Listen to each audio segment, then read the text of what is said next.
Bentar doang.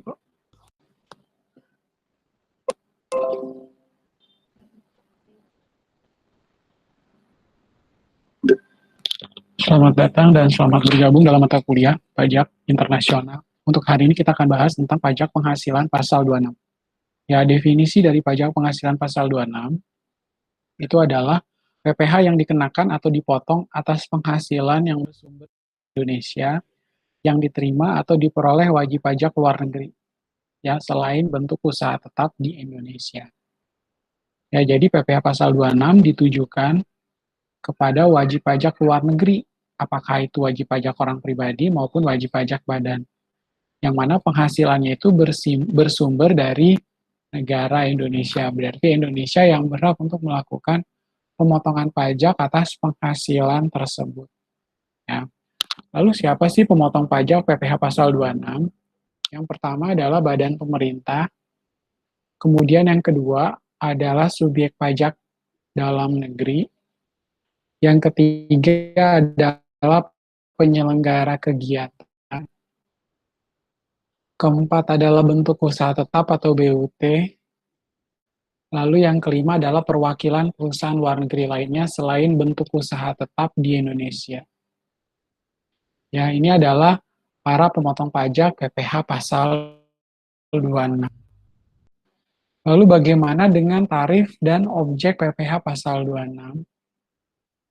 Ya, tarif dan objek PPh pasal 26 sebesar 20% dari jumlah penghasilan bruto yang diterima atau diperoleh wajib pajak luar negeri berupa dividen, bunga premium, diskonto, premi swap, dan imbalan sehubungan dengan jaminan pengembalian utang, royalti, sewa, dan penghasilan lain sehubungan dengan penggunaan harta, imbalan sehubungan dengan jasa, pekerjaan, dan kegiatan, hadiah dan penghargaan, pensiun dan pembayaran berkala lainnya, premi swap dan transaksi lindung nilai lainnya, dan atau keuntungan karena pembebasan utang.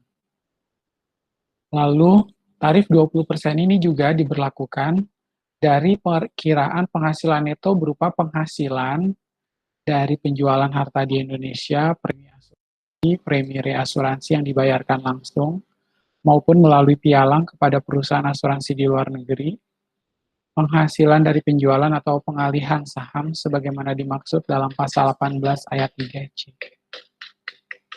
Ya, lalu diterapkan juga ya bahwa tarif yang dikenakan sebesar 20% ini berdasarkan perjanjian penghindaran pajak berganda atau P3B antara Indonesia dengan negara pihak pada persetujuan dengan menunjukkan surat keterangan domisili atau SKD.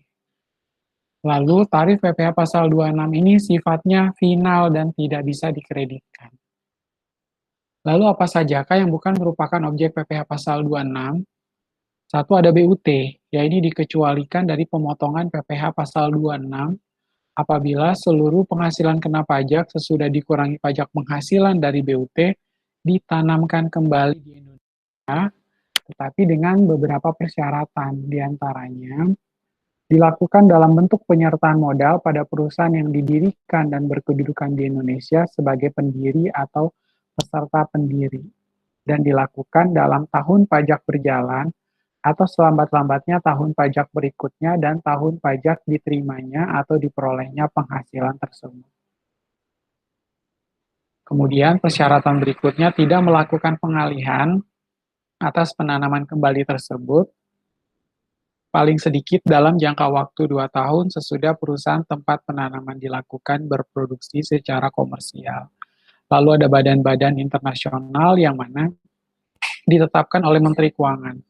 Ya, apakah itu Pak Perserikatan Bangsa-Bangsa, NGO atau lembaga swadaya masyarakat, lalu ASEAN, ya, lalu negara-negara yang memang tujuannya adalah untuk memberikan kemudahan, misalnya di bidang minyak atau di bidang gas bumi dan lain sebagainya, yang mana badan-badan internasional ini tentu harus diatur di dalam keputusan Menteri Keuangan bahwa memang mereka dikecualikan dari objek PPh pasal 26. Oke.